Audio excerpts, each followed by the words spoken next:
person. Banneker was born November 9th, 1731, near Baltimore, Maryland. His father was a freed slave named Robert. His mother was also free. Banneker's father was a hard-working man who owned land and built his own log cabin. He worked hard at clearing the fields and planting tobacco. When young Banneker was big enough, he worked on the family farm. During Banneker's time, many black Americans were slaves. They were not allowed to attend school. Instead, they had to work for their slave owner. However, Benjamin Banneker was different. He was born free and taught to read and write by his grandmother. He even went to a nearby country school. Banneker loved math. In fact, he enjoyed puzzles, games of anything involving mathematics.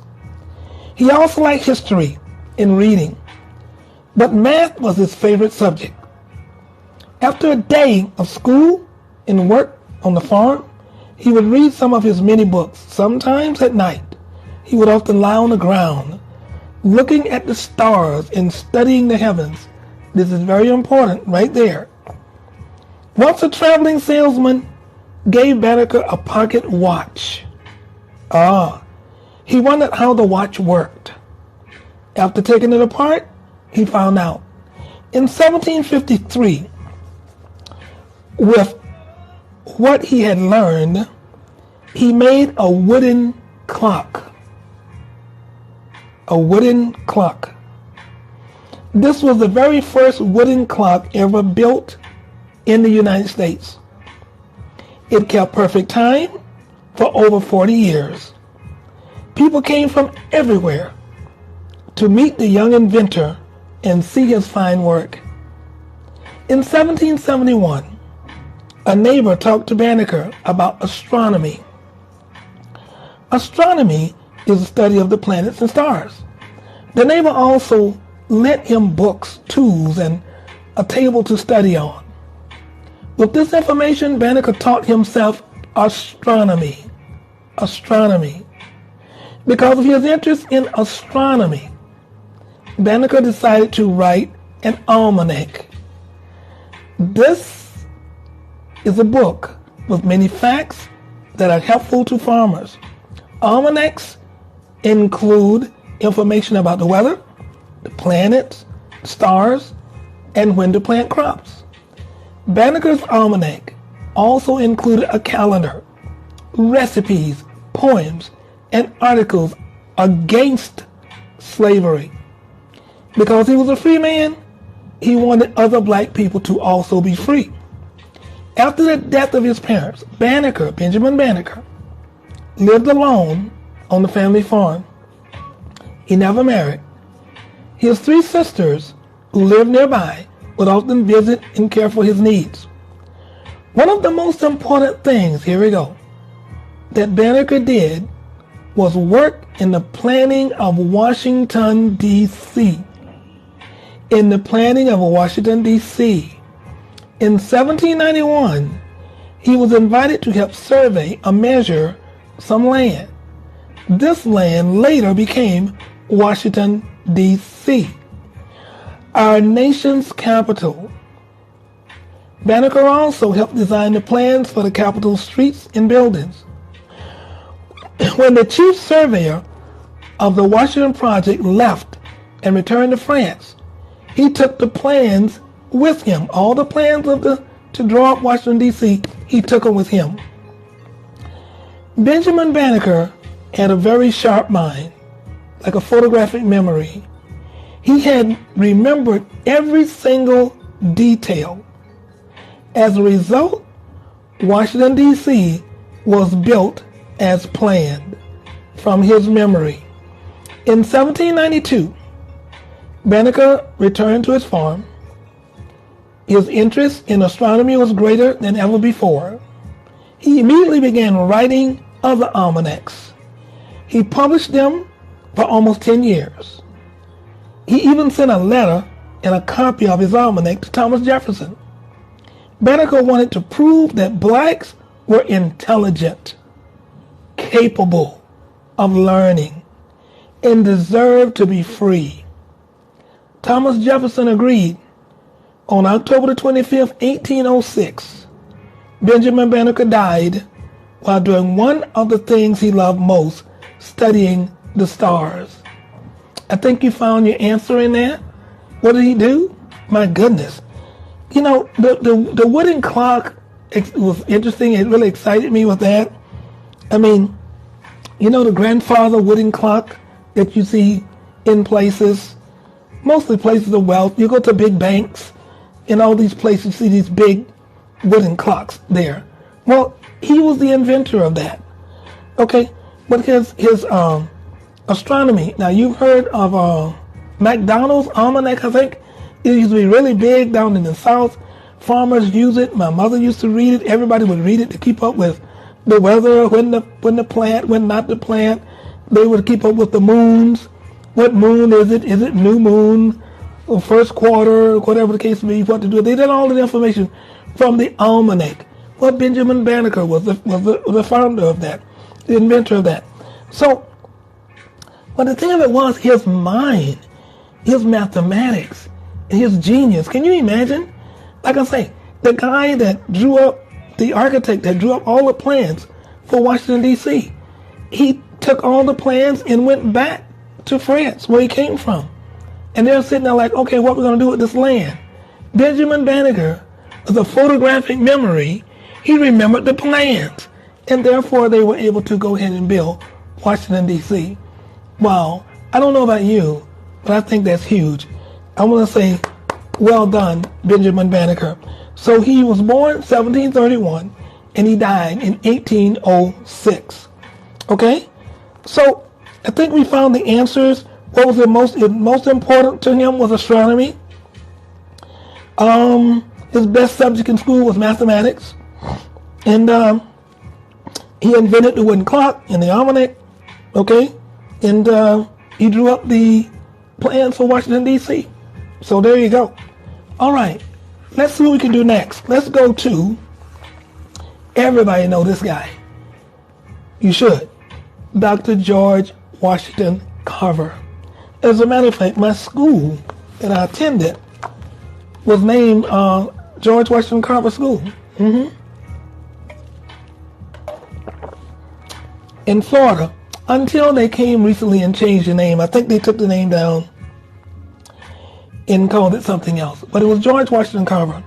So who was he? Let's see some of the questions. What very upsetting event occurred early in Carver's life? What famous black college employed Carver for most of his life?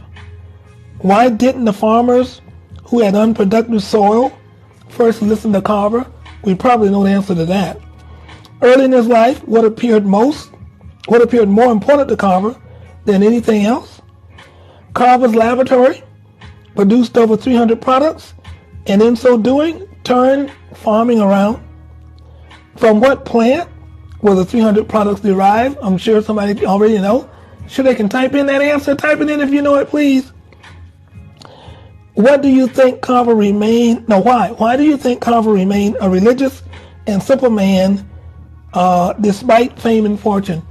If somebody can type in what they think he used, what plant he made stuff out of, over 300 products, type it in if you can, Will. Please. User 90729780. If you know the answer, type it in. Type it in. Soulfully encouraged. Do you know the answer? Type it in. Type it in. Type it in if you know the answer. All right, let's read. If you don't know the answer, it's okay. We're going to find out. Let's read. So George Washington Carver, 1860 to 1943. Out of the, here's the answer, peanut, out of the peanut, the sweet potato, the soybean, and even red clay soil came products which would amaze the world. George Washington Carver, a great black scientist, made it possible.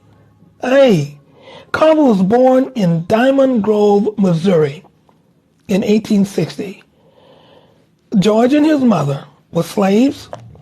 on the Moses Carver farm. Can I stop right there and share something with you? I don't know if you guys know this. Do you know how we get our last names? Do you know that? His name was George Washington Carver. You know where the Carver comes from? It says it right here. It was a plantation's owner name. My maiden name was Carter. That was a plantation owner's name. My maternal parents' name, my grandfather, their name is Patterson. It was a Patterson plantation. Wherever you lived or wherever your parents lived, whoever owned you as a slave, you took on their last names. So just for a pointer, on a small tangent, if you ever didn't read Malcolm X's biography, and some people wanted to say, I never knew why he called himself Malcolm X. He did that because he was saying, I don't have a last name. I don't know my last name. When we were brought over here, they stripped us of our last names and divided us so we couldn't. Remember the movie Roots? Yeah. They stripped us of our last name. So we had to take on the name of whichever plantation we worked on, whoever owned us, we took on their last name. And that's the name we've been carrying up until today. Even when you marry somebody, if my maiden name was Carter, my married name is Pinkston, my husband's last name was somebody else. It was a Pinkston plantation or whoever's there. Yeah. Okay, let's get going. Just wanted to share that. If you knew about it, type in I knew it or anything, guys. Comment if you will. Okay. So Carver was born in Diamond Grove, Missouri. All right. And let's move on here. Okay, I'll just go back and pick it up. Okay, here. And his mother was slaves on the Moses Carver farm. Okay. He was just an infant when he and his mother were stolen by night riders. After a long search, Carver was found. Okay. He was traded back to the Carvers for a racehorse. Did you hear that? I did not know that. I've been studying this. How did I miss that? He was traded. Can I say it again? They found him. After a long search, they found George Washington Carver, and he was traded back to the Carvers, back to the Carver plantation for a racehorse. Some of these things gonna hurt real bad, y'all. George was a sickly boy, so he didn't have to do hard work. However, he loved to work in the garden, and he became very interested in plants. George had a strong desire to seek an education. At the age of 10, he left the Carver farm to attend school in Kansas. To support himself, he finished high school. To support himself, he worked as a farmhand, a cook, and a laundry helper. He finished high school and tried to enter Highland University. He was refused entry when it was learned that he was black. That's not new to us. Carver was disappointed, but he would not give up. He wanted an education badly. Finally, at the age of 30, Simpson College in Iowa accepted him.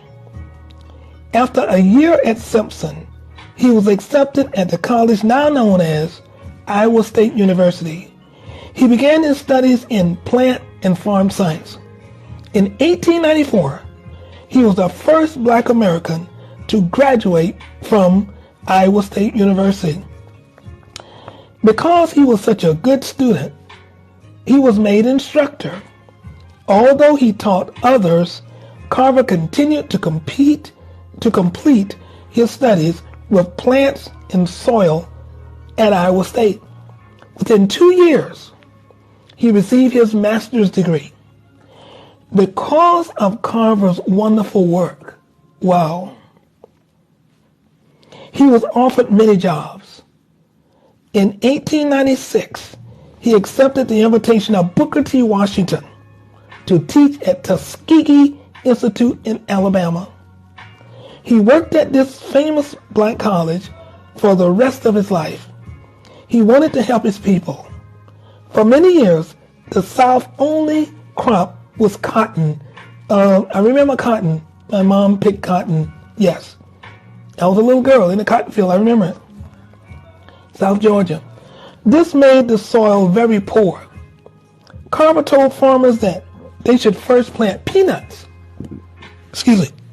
clover, or peas to make the soil richer. See, now I didn't know that. I didn't know that planting peanuts, clover, or peas would make the soil richer. I didn't know that. I know it now. Then they should plant cotton. At first, many farmers did not listen because Carver was black. You know something? We have so many ideas and they get thrown by the wayside. Why? Because we're black. Isn't it amazing how people are really, really caught up on melanin? Do you know that? Do you know that? On melanin? They're caught up on melanin. It's crazy. Let me see who I can bring in here. Invite Miss Jones. Invite her in. Come on in and talk if you like. Yes. Okay? So, to be caught up on melanin, so we bring in ideas. Okay, it says something here. Maybe I can't bring her in. Withdraw. I don't know what's happening. Okay, I clicked invite. I don't know what's happening. I'm going to continue. Okay, so it says here. Okay, I'm not sure what is happening. So I'm going to continue, guys. All right. So anyway, because of our color, they won't accept our ideas. I mean, that is the craziest thing. Melanin is one of the most important things you can have. Everybody needs melanin. Everybody wants it. As a matter of fact, I'm going to say to you now, protect your melanin, because there's been a study going around where they're using melanin in a lot of stuff. And you don't want somebody taking your melanin. I'm not joking. I'm very serious here. I'm very serious. All right. So it says here. So, because Carver was black. So, however, after they learned of his success with some farmers, they did as he said. After they learned of his success with some farmers, you got to prove yourself, right? You got to really prove yourself. So he says here, after they learned of some success with some farmers, they did as he said. The soil grew richer, and the South began to make real progress. It was not long before Carver was known all over the world. Scientists from other countries visited Carver's lab. Here he made over 300 products from the peanut alone. Oh my goodness, let's see what it is. Instant coffee. He made milk. He made peanut butter. He made face cream. He made ink. He made soaps. These are just some of the things he created from the peanut. From the sweet potato, and I love peanuts and I love sweet potatoes. From the sweet potato, he made rubber. I did not know that. I'm learning stuff again over and over and over, guys. I've even taught these courses, but I don't remember reading this part. He made rubber. From red clay, he made paint dyes. You know the red clay that's down in South Georgia? Yeah, he made paint dyes. Can you believe that? Okay. Even though he was famous, George Washington Carver remained simple and religious. He never married. Money and other things did not mean much to him. He gave his entire life savings over $30,000 to science. He died at Tuskegee on January 5th, 1943. You guys know what Tuskegee Institute is, I'm sure. Okay? Dr. Carver received many awards in his lifetime. Honors came from other countries as well as the United States. Although Carver received these awards, his life goals never changed. He wanted to make useful products from common things. There is a Carver Museum at Tuskegee University. Some of his discoveries, collections, and paintings can be seen by the public. Many schools in the U.S. are named in his honor. This great black American is recognized as one of the finest scientists the world has ever known. His birthplace is Diamond Grove, Missouri, is a national monument.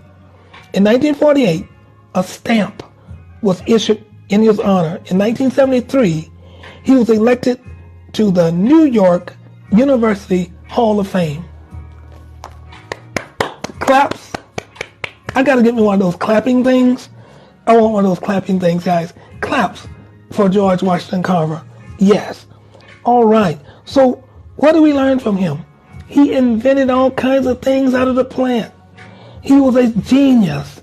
He was determined not to let anybody discourage him. Even though he was black, he kept going, trying to get into school. Took him 30 years. He was 30 years old before he was able to get into college. But he did it. These people here, as we look at our history, you say, my God, that was way back then. It might be, but people are still eating peanut butter.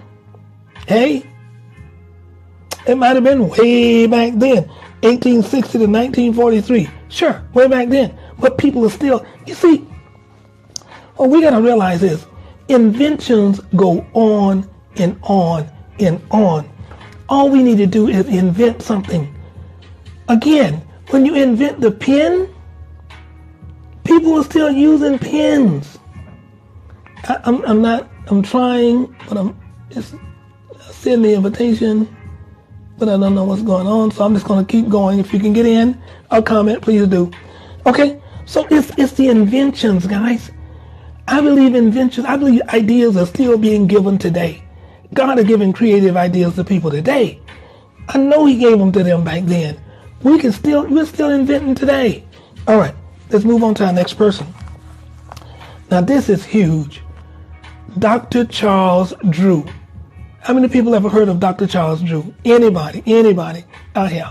Baby girl, have you heard of Dr. Charles Drew? Thank you for coming in. Dr. Charles Drew was born in 1904. He died in 1950. So, what are some questions about him? Let's see what we know first. What high school prepared more black students for college? I don't know. At what point did Dr. Drew know what his life work would be? I don't know. How did Dr. Drew tragically die? I think I know that. I believe I know that. They would not give him a blood transfusion because he was black. I could be wrong. We're going to read it and find out. Why was a blood bank so important? How did Charles Drew experience discrimination firsthand? What well-known agencies did Drew first direct? Let's find out. All right. Many lives today are saved because of blood.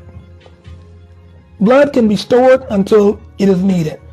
Dr. Charles Richard Drew, a black American scientist, found a way to preserve and store blood. This led to his starting the world's first blood bank. How many people have gotten blood from the blood bank? Did you know that it was founded by a black guy? Did anybody know that? Guys, it's been real cold here. We've had our heat up, so it's going down again because we're warm now. Well, 32 degrees, you might call that warm for us. So the heat's got to regulate, so I might get a little warm here. Okay, so let's go on. Charles, the oldest of 5 children, was born on June 3rd, 1904 in Washington, D.C. The young Drew attended Stevens Elementary and Dunbar High Schools. At that time, Dunbar prepared more black American students for college than any other school in the nation. Dunbar High Schools. As Charles Drew grew up, he learned about segregation. Certain laws kept blacks and whites apart. Hopefully, you haven't learned that. It's coming back around today. So where we had it before, and we thought we had overcome it, now it's coming back around. So we're confronting these things again. All right. They could not go to the same public places. As a black American, Drew thought that segregation was unfair. We all do. Drew attended Amherst College in Massachusetts. There, he was a star athlete. He played football, ran track, and was on the swimming team. But this great athlete was denied certain honors because, again, he was black. Gosh, we know that. This did not stop Charles Drew. He pushed forward and graduated with honors in 1926. You know something? This is why I honor black history. I honor reading about our people because they let nothing stop them. They didn't care what people thought about them. They let nothing stop them. They kept going. Oh man, what determination, guys. We got to honor our ancestors. We got to honor our ancestors. I'm telling you. Although he could not work as a teacher, or coach, Drew decided on a medical career. In 1928, he entered the McGill University Medical School in Canada. Even though he did not have much money, the young medical student wanted to become a doctor. So he got a job as a waiter, right? Working and going to school was difficult. So he knew where he was going, and we've done that. You know where you're going, remember? We do that in our other class when we're talking about wisdom and the journey. You might have to go around by Aunt Susie before you get to where you're going. So he's wanting to be a doctor, but he's going to work as a waiter. That's okay. All right? In 1930, he won a scholarship. His money troubles were over. As a senior, he was one of the top 5 in his graduating class. In 1933, Dr. Charles Drew earned his medical degree. While still at McGill University, he developed an interest in various types of blood. He soon realized this would be his life's work. At Columbia Hospital, Drew developed a way to preserve blood. His next step was the creation of a blood bank. Oh my God, do we understand the importance of this?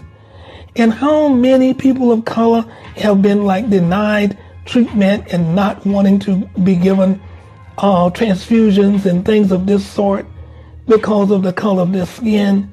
And yet the blood bank is founded by a melanated person. What is wrong with this world? Can you see this? Oh my goodness. His next step, okay, we did that, creating a blood bank. Okay, this was a place where blood could be stored for many months. Soon, hospitals everywhere had a blood bank. Soon, hospitals everywhere had a blood bank.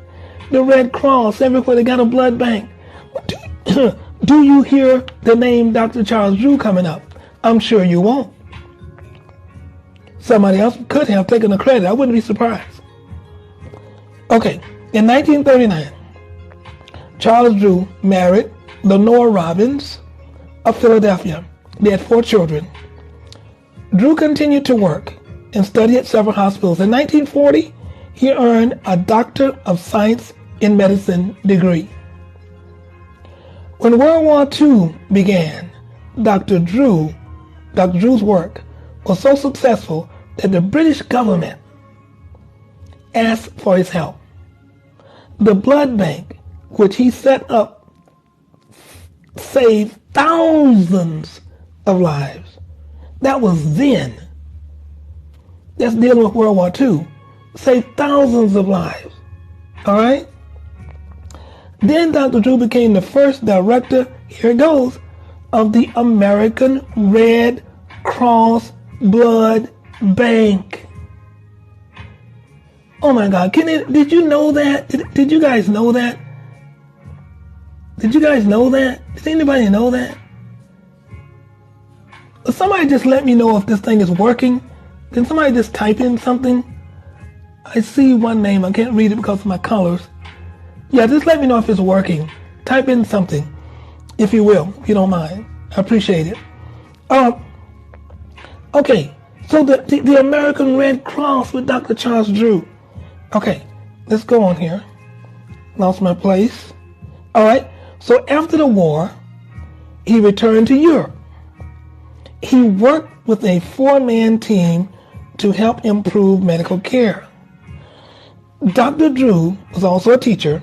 He taught at Howard University Medical School in Washington, D.C. This famous black college trains many blacks in medicine even today. We know that. In addition to teaching surgeons, Dr. Drew wrote a number of scientific papers and books.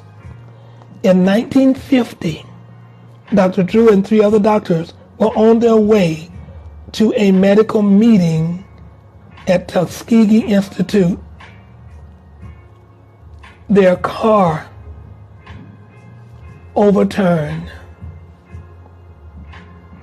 Dr. Drew was killed at the age of 45. Okay, I thought it because he couldn't get blood, but it was a car accident. However, his name will live forever in medical history. Schools and hospitals throughout the United States honor him. Did you know that? Did you guys know about Dr. Charles Drew? Did you know that he was the founder of the blood bank at the American Red Cross? Did you guys know that already? Okay, you probably say, boy, in history, I knew all this stuff. Yeah, a lot of people don't. And even if we know it, we still need to revisit it so that we won't forget. All right? We won't forget what they did for us. Okay. How many people knew about Lloyd Augustus Hall? Lloyd Augustus Hall. 1894 to 1971. I won't even bother with the questions. I'm just going to go right into the story. I'm not getting any response, so we're going to keep moving.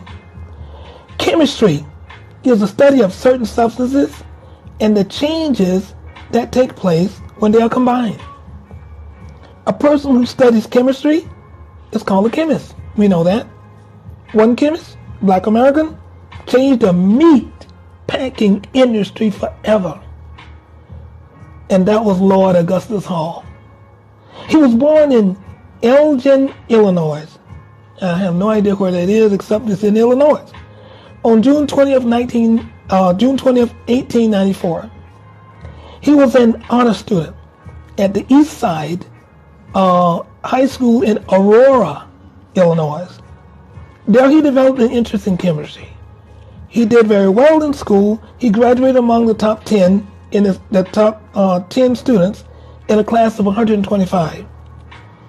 Hall received offers to attend some of the nation's best colleges. He selected Northwestern University, which was near his home. Then he studied the subjects of drugs and medicine. After graduation, he went to study at the University of Chicago and the University of Illinois. In 1916, he was well prepared to get a job with the Chicago Department of Health. A skillful, hard worker, Lloyd Hall became a senior chemist within a year. I did not do good in chemistry in school. That was not my subject. I honor this man. Because of his fine work, he went from one high position to another. Hall became interested in food chemistry. So he joined the Griffith Laboratories as a chief chemist. Hard work paid off. He became the president of the company in 1922. However, he later gave up this position to become the chief chemist and director of research of Griffith. He worked for 37 years before retiring in 1959. Mr. Hall was a brilliant chemist. His work with the chemicals and meats changed the entire meat packing industry. We all eat meat. He figured out a way to preserve meat. Now meat could stay fresh longer. That's what this guy did. It's meat. Hall didn't stop there. He continued to make new and different discoveries. He developed a way to keep foods free from germs and spoiling. Because of Lloyd Hall, foods not only look and taste better, but were healthier too. The U.S. Army soon learned about this Black American chemist. During World War I, Lloyd Hall was put in charge of powder and explosives. This was a very dangerous job, of course. His job was to make certain that the explosives were made correctly. They put a black man over making explosives. That's enough to give God praise already.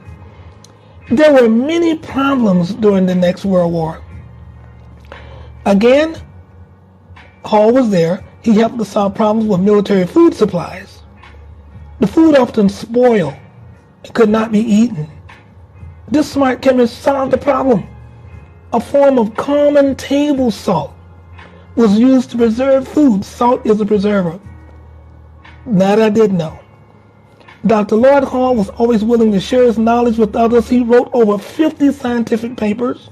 He also received 105 U.S. and foreign patents. Many companies throughout the world use his methods and learn from his research. Because of Hall's work with food, he became known as the food chemist. He had always been interested in science, although he was not popular. It was not a popular subject when he attended school. However, he loved the subject. His love of the subject grew as he became older and worked in different companies. His methods of preserving food is how he is best remembered.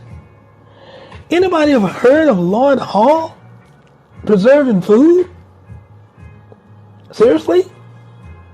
We don't hear these names of anybody. We know foods are preserved, and the Food and Drug Administration. But you're not going to care about. Do you hear about Lloyd Hall? Lord Augustus Hall? Really? Seriously? Okay. He received special awards, and Lord Augustus Hall died in 1971, which was not too long ago. But how many people know about this man and the work that he's done? Isn't that interesting? And yet, our kids, in libraries, we'll look around. We'll hear from governors like, everybody knows him, Governor DeSantis of Florida and other people around the world. What has black people done? What has black people contributed? You haven't really done anything. And this country was built on our backs. You haven't really done anything. Really? Are you serious? Are you serious? If you like science, you can learn from studying the works of Lord Augustus Hall. Science plays a very important part in our society. Perhaps someday you can add to the progress made by Hall and other great black American scientists. I pray our young people hear about these people. I know they don't want to teach black history in school. I've taught it for 20 years. I taught it as an entrepreneur. To our youth. They need to know, we need to know that we are brilliant. We came from a brilliant stock. Our life did not start right here at slavery. It came from across the waters, all the way from Africa. And we are from brilliant kings and queens and scientists and inventors. And oh my God, from the pyramids to other things that you can find. If we only knew who we were. He's done. Elijah McCoy was born in 1843 and died in 1929. And I might cut a few corners on him. The real McCoy. It means something that is new or original. And this saying comes from an invention by Elijah McCoy. He was born in Ontario, Canada, 1843. Okay. He loved math and decided early to become an engineer. Well-trained, educated. One of McCoy's duties was to oil moving parts on the train. And he felt that it was a waste of time. So in 1870, he started the Elijah McCoy Manufacturing Company in Detroit, Michigan. And he wanted to work on his ideas. By 1872, McCoy had invented and patented an automatic lubricator. And he called it the lubricator cup. And it was also known as a drip cup. And his invention made it possible for oil to flow or drip onto moving parts of a machine. This allowed the machines to run much smoother. Okay, so railroad and factory inspectors, when checking a new piece of machinery, would ask if it's the real McCoy. They wanted to know if it had the McCoy lubricator in there. Okay, Elijah McCoy became known as a great engineer and inventor throughout the world. He often talked to young black children and encouraged them to work hard, study hard, and to think. McCoy continued to improve upon his invention of the lubricator cup. No piece of large machinery was said to be complete unless it had that device on it. He also received patents for an ironing table, a lawn sprinkler, and other inventions. Elijah McCoy lived to be nearly 90 years old, and he died in Detroit, Michigan in 1929. His outstanding work as an inventor helped improve the whole world. So we had, I think about my car, our cars, we put oil in there and it keep it moving so it don't jam up. Well, you know something? We better give Elijah McCoy some credit right there. I'm trying to tell you, this hoodwinking black people, it's time out for that. We're genius. Okay, but you gotta know that, people, you gotta know it. This one right here has always just really amazed me. The kids in school loved it. How many people drive? Nobody don't seem to be able to type into me on here, so I'm just gonna, I know you're here. How many people drive? You drive a car? I drive. I've been driving since I was a kid, really. I would get in my older brother cars and back it up in the driveway and pull it forward. Back it up in the driveway and pull it forward. Get in my uncle's truck when he get drunk and drive it. I drive anything I can get my hands on. Then later I drive my boyfriend's car, and then later I was able to get my own vehicle. But I would drive. But think about this. Stoplights. I'll show you this. See that? You see it? Yeah. So every time from now on, when you get in your car and you pull up to a red light, tell your children about Garrett A. Morgan. Garrett A. Morgan, 1875 to 1963. Here's the story. It says, can you imagine what streets would be like if there were no traffic signals? Well, a black man named Garrett A. Morgan solved that problem. Garrett A. Morgan was born in Paris, Kentucky, and on March 4th, 1875, he was the 7th of 11 children to Elizabeth and Sidney Morgan. Garrett went to grade school, but no further. He stopped after the 5th grade at the age of 14. Then he left home, went to Cincinnati, Ohio, and worked as a handyman there. He did many jobs. Morgan got a job sewing machine repairs without knowing how to fix things. And in fact, his first invention was the belt fasting for sewing machines. Anybody ever, a sewing machine? You have that belt, there's a belt that pulls the engine on the sewing machine. Yeah, well, he did that. He sold his invention in 1901 for $50. Oh well. In 1909, Morgan won a larger company, so he opened a tailoring shop, and then he had 32 workers. Okay, they made dresses, suits, and coats. And in 1 year, he earned enough money to buy a home for his wife. Okay. Morgan became quite successful. He liked the idea of inventing. Around 1913, he discovered a mixture that made hair straight. Okay, now we know we got Madam C.J. Walker, but apparently he did one too. And it says this was the first product of the G.A. Morgan Hair Refining Company. All right now. His new company provided money for him to continue other inventions. So his next invention was the safety hood. The safety hood, guys, known as the gas mask. How many people knew that? Did anybody know that? Known as the gas mask. Firemen were being overcome by fumes and thick smoke when entering burning buildings. The hood allowed a fireman to breathe freely through a tube attached to it. There was no fear of breathing smoke or poison gas. It says the safety hood was patented in 1914. During the same year, Morgan received a gold medal for his invention. The gas mask. You see firemen with that on. Did you ever think it was invented by a black man? Well, it was. On July 25th, 1916, Morgan's gas mask was put to a real test. Following an explosion, men were trapped in an underground tunnel by a deadly gas. Using his gas mask, Morgan and his brother saved many lives. For their rescue, he received many medals and awards. The gas mask was used on the battlefield in World War I. It saved many lives. In fact, the gas mask continues to be used today. We use the gas mask. The firemen still using the gas mask, guys. They're using the gas mask in the military. But now, the idea for the traffic light came after Morgan saw an accident at a street crossing. Morgan worked on this idea for a long time. He wanted to do something that helped stop accidents. He also wanted to help traffic move better.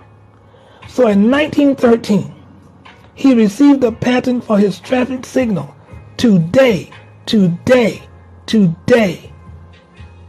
Traffic lights are used all over the world. During the 1920s, Morgan started a newspaper known as the Cleveland Call. It reported news about black Americans. It is still being printed and has thousands of readers. I got to look that up. I didn't know there was such a thing. I got friends in Cleveland. I need to find out. Today, the newspaper is known as the Cleveland Call and Post. Morgan proved that the wise use of intelligence could benefit the lives of many people. Even today, his invention reminds us of his genius. Garrett A. Morgan died at the age of 88 in 1963. Please, when you see your kids, when you stop at the stoplight, let's honor Garrett A. Morgan. We honor you, sir. Wow. Okay, we're almost done with today's series. All right. Norbert Rillieux, 1806 to 1894. It sounds French. I'm not sure. Norbert Rillieux. Okay, it says the next time you scoop up a spoonful of sugar, take a good look at it. Sorry, Rillieux, I don't eat sugar anymore, but I definitely will do that. A black American invented and produced the modern way of making sugar. Rillieux was born on a plantation in New Orleans, Louisiana in March 17, 1806. His father was Vincent Rillieux, a rich slave owner and engineer. His mother, Constance Vivant, was a slave. Okay, I said it sounded French, so I don't know. The little boy was adopted by his father, and this was very unusual. Many slave masters did not recognize or even want their children. So, yes, I see what's happening now. Yes, he was adopted by his father, who was a slave master. Okay. All right, makes sense. As the free son of a white planter, young Rillieux was special. He went to the best schools in New Orleans. He even studied in Paris and became an engineer. At age 24, he became a teacher at his college, so he had a good life. While teaching, he wrote scientific papers on the steam engine and drew attention to his work. Scientists all over Europe knew about this intelligent black man. The young scientist took time out to marry his wife, Emily. However, he and his wife did not have a family. Okay, having grown up on his father's plantation, Raoul, I'm going to call him Norbert because I don't want to mess up his last name, knew how sugar cane was turned into table syrup and sugar. Have you ever seen that? I grew up on the farm. I didn't grow up. I was born on the farm in Georgia, but left there as a kid. But I got to see this, and you can do it today. There's a sugar cane called Argo. There's a syrup called Argo syrup. It's made from sugar cane. It's real thick. It's not maple syrup. We have maple syrup up here. But if you buy it and just let it sit after a while for so long, you'll notice at the bottom of the jar, it'll turn to sugar. It'll literally turn into sugar crystals in the bottom of the jar. So it says here,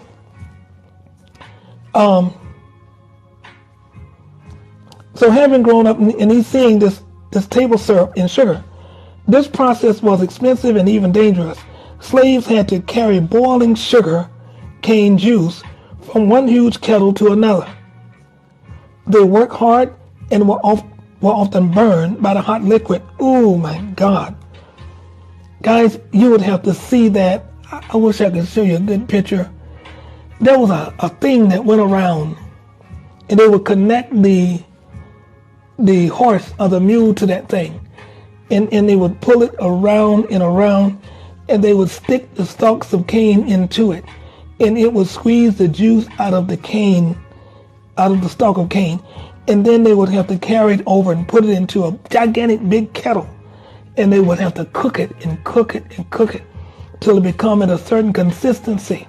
And once it became at a certain consistency, they would have to dip it out of there and pour it into this thing. So I don't know if you can see this now. You can see there she is. She's pouring that hot liquid. And it says people would get, and it was hot, and they would get burned. They would get burned real bad.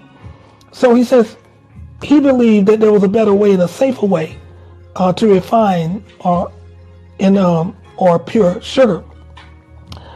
So while in Paris, he worked on methods to remove moisture from sugar.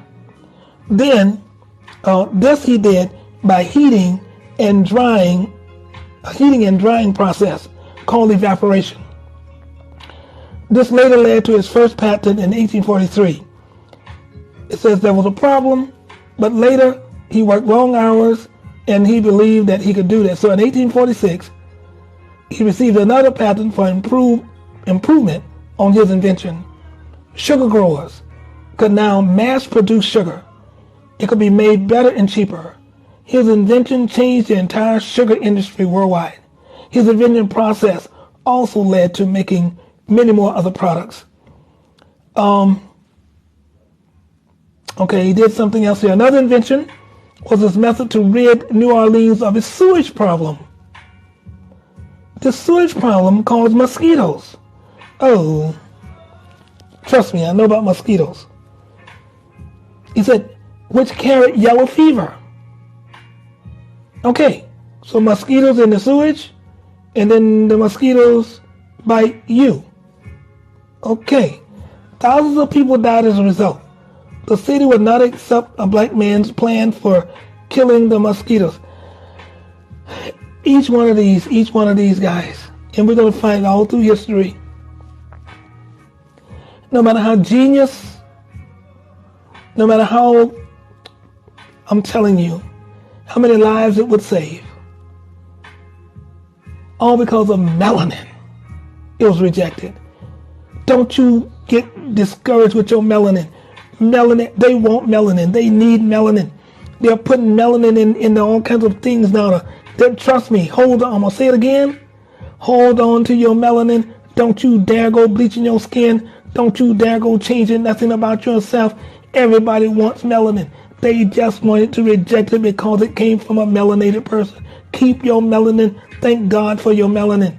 Don't ever be ashamed of your melanin. Just had to get that out of my system. Okay. So they didn't want to accept it. So we've seen that all through all the inventions. Okay, because of his melanin.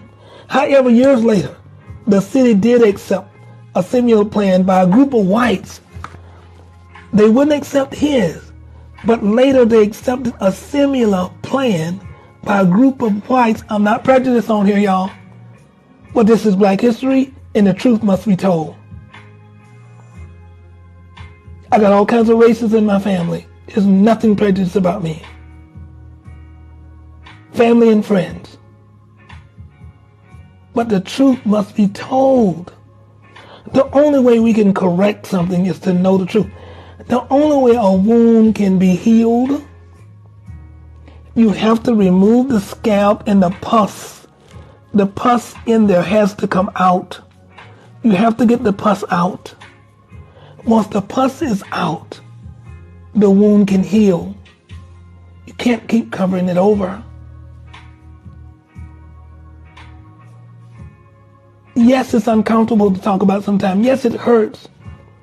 But there's no anger here. This is education. Once you learn, then you can know how to deal with it. Don't push it under the covers. Don't shovel it away. Don't pretend that it didn't exist. It did exist. Let's deal with it. Black history is not a bad thing. It's a good thing. It's American history. It's all of our history. Let's embrace it. Let's accept it. Let's grow from it.